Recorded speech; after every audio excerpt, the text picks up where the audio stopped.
నమస్తే, welcome to our channel. నేను సౌజన్య. TDP Janasena rebels అందరికీ కూడా సజ్జల ఫోన్ చేస్తున్నారు. ఫోన్ చేయడమే కాకుండా ఫోన్ చేసి టీడీపీ నుంచి ఇటు లేదంటే జనసేన నుంచి ఇటు వైసీపీలో రండి అని ఆహ్వానిస్తున్నట్లుగా వార్తలు వస్తూ ఉన్నాయి. సో మరి అంశానికి సంబంధించి వారి ఆలోచనలు, వాళ్ళ అభిప్రాయాన్ని మనతో పంచుకోవడానికి ఈరోజు మనతో పాటు ఉన్నారు సీనియర్ పొలిటికల్ అనలిస్ట్ రాజేష్ అప్పసాన్ గారు ఉన్నారు. వారితో మాట్లాడదాం. నమస్తే అండి. ఆంధ్రప్రదేశ్లో రాజకీయాలు ఎలా ఉన్నాయంటే ఏదో పెళ్లికి ఆహ్వానిస్తున్నట్టుగా టీడీపీ జనసేన రెబల్స్ని సజ్జల గారు ఫోన్ చేసి ఆహ్వానిస్తున్నట్టుగా తెలుస్తోంది. సో వీళ్ళు ఫోన్ చేయడం, లిఫ్ట్ చేయగానే మేము అసలు వైసీపీలోకి రాము, జంప్ చేయలేము అని వీళ్ళ నిర్ణయాన్ని వాళ్ళు చెప్పేస్తున్నట్టుగా కూడా తెలుస్తుంది. అండ్ కంటిన్యూగా ఫోన్ చేయడం, సజ్జల టీం అంతా కూడా వీళ్ళు కాల్ కట్ చేస్తున్నారంటే వీళ్ళు పలు రకాలైనటువంటి వార్తలు వినిపిస్తూ ఉన్నాయి. వీటిలో వాస్తవం ఎంతవరకు ఉంది అంటారు? ఈ మధ్యకాలంలో జరుగుతున్న రాజకీయ పరిణామాల నేపథ్యంలో జగన్మోహన్ రెడ్డి గారు వైసీపీ పార్టీ అభ్యర్థుల ఖరారు కోసం చేస్తున్న కసరత్తు నేపథ్యంలో, చాలామంది అభ్యర్థిత్వాలు నిరాకరిస్తున్న నేపథ్యంలో, చాలామందిని నియోజకవర్గాల మార్పు చేర్పులకు ప్రయత్నం చేస్తున్న నేపథ్యంలో వైసీపీ పార్టీలో అంతర్గతంగా ఒక సంక్షోభాన్ని సృష్టించుకున్నారు. ఆ సృష్టించుకున్న నేపథ్యంలో మనం గమనించాం, వైసీపీ పార్టీకి సంబంధించి చాలా కీలకంగా వ్యవహరించిన చాలామంది నాయకులు వైసీపీ పార్టీతోటి విభేదించి మీడియాకి ఎక్కిన తీరు చూసాం. జగన్మోహన్ రెడ్డి గారిని దూషించిన తీరు చూసాం. అసలు వైసీపీ పార్టీలో సామాజిక న్యాయం లేదు అని చెప్పని బ్లేమ్ చేసిన తీరు చూసాం. జగన్మోహన్ రెడ్డి గారు మా నియోజకవర్గానికి ఇచ్చిన మాట తప్పారు అని చెప్పని వ్యాఖ్యలు చూసాం. నేను అంతకు ముందు రోజు దాకా వీళ్ళందరూ జగన్మోహన్ రెడ్డి గారికి భజన చేసిన వాళ్ళే. ఎప్పుడైతే వీళ్ళ అభ్యర్థిత్వాలు ఆయన ఖరారు చేయలేదో, వేరే వారిని ప్రతిపాదిస్తున్నారో, అక్కడి నుంచి వీళ్ళలో ఆగ్రహ వేశాలు పెరిగిపోయినాయి. ఇటువంటి సందర్భంలో చాలామంది నాయకులు అంటే మళ్ళీ తిరిగి పునఃప్రవేశం చేసినా కూడా ఆళ్ల రామకృష్ణారెడ్డి గారు ఆయన ప్రెస్ మీట్ పెట్టి అప్పటి వరకు ఉన్న నానుడు ఏంటి అంటే జగన్మోహన్ రెడ్డి గారికి అత్యంత అంటే నమ్మకస్తుడైన అనుయాయుడు ఆళ్ల రామకృష్ణారెడ్డి గారు. ఆయన నియోజకవర్గంలో రాజధాని ప్రతిపాదిస్తే కూడా జగన్మోహన్ రెడ్డి గారి అభిష్టానికి భిన్నమైన నిర్ణయం తీసుకోవడానికి ఇష్టం లేక తన నియోజకవర్గ ప్రజల నుంచి కూడా దూరం జరిగారు, కానీ పార్టీ నిర్ణయాన్ని కట్టుబడి ఉన్నారు.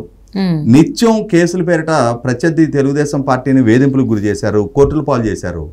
అటువంటి నాయకుడు కూడా ఇవాళ జగన్మోహన్ రెడ్డి గారితో విభేదించి ఆయన అభ్యర్థిత్వం ఖరారు చేయలేదు అని చెప్పని మీడియాకి ఎక్కి జగన్మోహన్ రెడ్డి గారిని ఎన్ని రకాల విమర్శలు చేసి చూసాం మనం. ఆళ్ల రామకృష్ణారెడ్డి తర్వాత కాపు రామచంద్రారెడ్డి గారు, ఆయన ఓబులాపురం మైనింగ్ కేసుల నాటి నుంచి గాలిజనాథ్ రెడ్డి గారికి సంబంధించిన వ్యక్తిగా ఆనాటి నుంచి ఈనాటి దాకా అదేవిధంగా జగన్మోహన్ రెడ్డి గారితో లాయల్గా ఉన్నారు. తర్వాత ఎంఎస్ బాబు గారు, జొన్నగడ పద్మావతి గారు, ఆర్థర్ గారు, ఎలిజే గారు, డాక్టర్ సంజీవ్ కుమార్ గారు, లావు కృష్ణదేవరాయలు గారు, వల్లభనేని బాలశౌరి గారు, పార్థసారథి గారు, జంగ కృష్ణమూర్తి గారు, ఇట్లా ఇంతమంది నాయకులు వైసీపీ పార్టీతో విభేదించారు. మరి వైసీపీ పార్టీకి కూడా కొంచెం ఉండదు కదా, మాది 151 స్థానాలతో అధికారంలోకి వచ్చిన పార్టీ, ఇంత బలమైన నాయకుడు, ఇంత ప్రజాకర్షణ కలిగిన నాయకుడు, ఇన్ని లక్షల కోట్ల రూపాయల సంక్షేమాన్ని మేము అమలు పరుస్తూ ఉన్నాం, వైనాడు 175 అని చెప్పనే కాన్ఫిడెన్స్ తోటి మేము ఎన్నికలు ఎదుర్కొంటూ ఉన్నాం, మా పార్టీ నుంచి ఇంతమంది ఆ పార్టీలోకి వెళ్ళిపోతున్నారు, మా పార్టీలో కూడా ఆ పార్టీ నుంచి ఎంతో కొంతమంది రావాలి, ఈ ప్రచారాన్ని న్యూట్రలైజ్ చేయాలని చెప్పని వాళ్ళు కోరుకుంటారు కదా. ఇప్పుడు తెలుగుదేశం జనసేన కూటమి అభ్యర్థిత్వాల ఖరారు మొన్న 99 మంది లిస్ట్ రిలీజ్ చేశారు. చాలా నియోజకవర్గాల్లో ఎప్పుడైతే జనసేన అభ్యర్థులని ప్రకటించారో తెలుగుదేశంలో కొంత అసంతృప్తి చెలరేగుద్ది. జనసేన పార్టీ 24 స్థానాలకి పరిమితం అని చెప్పని ఎప్పుడైతే పవన్ కళ్యాణ్ గారు ప్రకటన చేశారో, అక్కడ వేరే వేరే నియోజకవర్గాల్లో పోటీ చేయాలి, ఇంకా ఎక్కువ స్థానాల్లో పోటీ చేయాలని ఆశలో ఆకాంక్షలు ఉన్నాళ్ళు జనసేన పార్టీలో కొద్దిగా అసంతృప్తులు ఉంటారు. అదే సందర్భంలో కొన్ని నియోజకవర్గాలు తెలుగుదేశంకి ఖరారైన సందర్భంలో జనసేన నాయకులు అక్కడ ఆస్పిరెంట్స్గా ఉన్నాళ్ళు వాళ్ళు అసంతృప్తితో ఉంటారు. ఇటువంటి సందర్భంలో ఖచ్చితంగా ఆ రెస్ట్లెస్నెస్ ఆ రెండు పార్టీలు కూడా బిగిన్ అవుద్ది ఎంతో కొంత స్థాయిలో.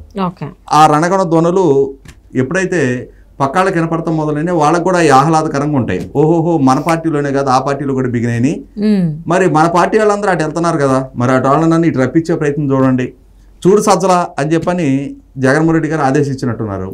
ఈ సజ్జల రామకృష్ణారెడ్డి గారు ఆ నెంబర్లని పెట్టుకుని ఒక్కొక్కళ్ళకి ఫోన్లు చేస్తూ ఉన్నారు, రండి మా పార్టీ నిరంతరం అందరినీ ఆహ్వానించడానికి సిద్ధంగా ఉంటుంది, మీకు అవకాశాలు కల్పిస్తామని చెప్పని. ఇప్పుడు ఇక్కడ జరుగుతున్నది ఏంటి, ప్రజల మనోభావాలు ఎట్లున్నాయో రాజకీయ నాయకులకు తెలుసు, ప్రజలతో మమైపోయి ఉంటున్నారు. జగన్మోహన్ రెడ్డి గారు 2019లో గెలుస్తారన్న నమ్మకం ఉంది కాబట్టి అన్ని దారులు ఆయన ఇంటివైపు దారి తీసినాయి. ఇవాళ ఆ దారులన్నీ వెనక్కి వస్తున్నాయి. ఎందుకు? జగన్మోహన్ రెడ్డి గారు గెలుస్తారని ఉంటే ఇంతమంది శాసనసభ్యులు ఆయన నుంచి ఎందుకు దూరం జరుగుతారు? అది మునిగే పడవా అని అర్థమైంది కాబట్టి ఇవాళ ఆ పార్టీ నుంచి దూరం జరుగుతున్నారు. ఇక్కడ ఎమ్మెల్యేలుగా వీళ్ళకి అవకాశాలు దక్కల పోటీ చేయడానికి, కానీ ప్రభుత్వం వీళ్ళది వచ్చే అవకాశం కనపడుతుంది. ప్రజల్లో వీళ్ళ పట్ల ఆదరాభిమానాలు కనిపిస్తున్నాయి. కూటమి సూపర్ హిట్ అన్న భావన ప్రజల్లోకి వెళ్ళిపోయింది. అటువంటిప్పుడు గెలిచే గుర్రం మీద పందెం గాయాలనుకుంటారు, గెలిచే వైపు ఉండాలనుకుంటారు తప్ప ఓడే వైపుకి వెళ్ళి ఇక్కడ టికెట్ ఇవ్వాలా, ఒకవేళ అక్కడ టికెట్ ఇస్తారని గ్యారంటీ ఉందా? ఇప్పుడు ఎంతమందికి టికెట్ ఇవ్వగలుగుతారు? లేదు. అక్కడ టికెట్లు తీసుకోవడానికి ఎవరు సిద్ధంగా లేరా? ఇప్పుడు వీళ్ళని పిలిచేందుకు ఇవ్వాలనుకుంటున్నారు. ఏదేమైనా సరే వైసీపీ పార్టీ వైపు చూడటానికి ఈ శ్రేణులు చాలామంది సిద్ధంగా లేరు. కాబట్టి సజ్జల రామకృష్ణారెడ్డి గారు ఫోన్ చేసినా ఆ ఫోన్కి స్పందించట్లేదు అంటున్నారు. అంటే ఇంకొన్నాళ్ళు పోతే అవసరమైతే బ్లాక్ లిస్ట్లో పెట్టేస్తారు ఇక ఆ ఫోన్ని. ఇక అప్పుడు ఆయన వేరే ఫోన్ నుంచి చేయాలి, అంటే ఏదో ఒక నెంబర్ నుంచి చేసి కాంటాక్ట్ చేయాల్సి వస్తుంది. లేదంటే ఇంటికి వెళ్ళి కూర్చోవాలి, రండి బాబు ప్లీజ్ ప్లీజ్ ప్లీజ్ రండి అని చెప్పని. అంత అవసరం అగత్యం ఏముంది? ఇవాళ మంచి పరిపాలన అందించున్నట్టయితే, ప్రజా మద్దతు మీకే ఉన్నట్టయితే, ఇవాళ మీ పార్టీలోనే 151 మంది శాసనసభ్యులు ఉన్నారు. ఉన్నాళ్ళని మీరు నిలుపుకోవడం చేతకాల. ప్రజల్లో పెరుగుతున్న వ్యతిరేకత కాళ్ళని బలిపోసులుగా చేస్తూ ఉన్నారు. వాళ్ళు ఏం గొంతెత్తి మాట్లాడుతున్నారు అనేది వింటున్నారుగా ఇల్లు రాజకీయ నాయకులేగా.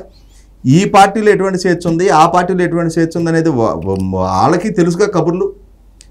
ఇప్పుడు ఒక నియోజకవర్గ స్థాయి నాయకులు, జిల్లా స్థాయి నాయకులు వీళ్ళు కలుసుకుంటుంటారుగా, మాట్లాడుకుంటూ ఉంటారుగా.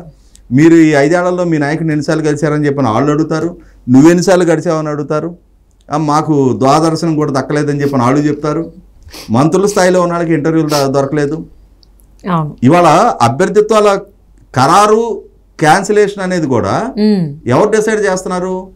వైవి సుబ్బారెడ్డి గారు, విజయసాయిరెడ్డి గారు, సజ్జల రామకృష్ణారెడ్డి గారు, మిథున్ రెడ్డి గారు, ధనుంజయ రెడ్డి గారు వీళ్ళ స్థాయిలో డిసైడ్ చేస్తున్నారు. జగన్మోహన్ రెడ్డి గారు పర్సనల్గా పిలుచుకుని మాట్లాడే ప్రయత్నం కూడా చేయడంలా.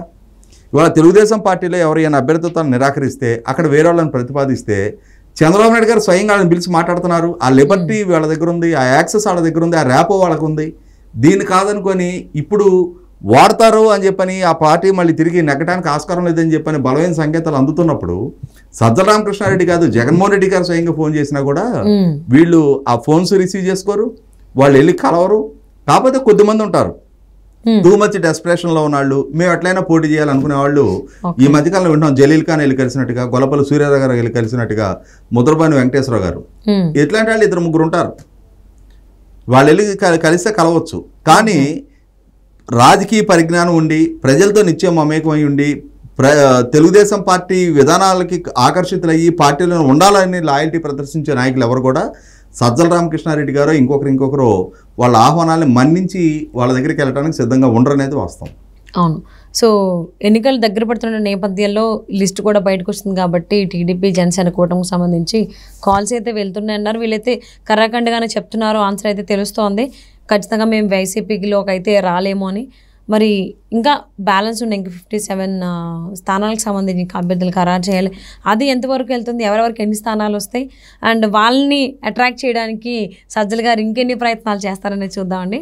Thank you so much for spending your valuable time with us.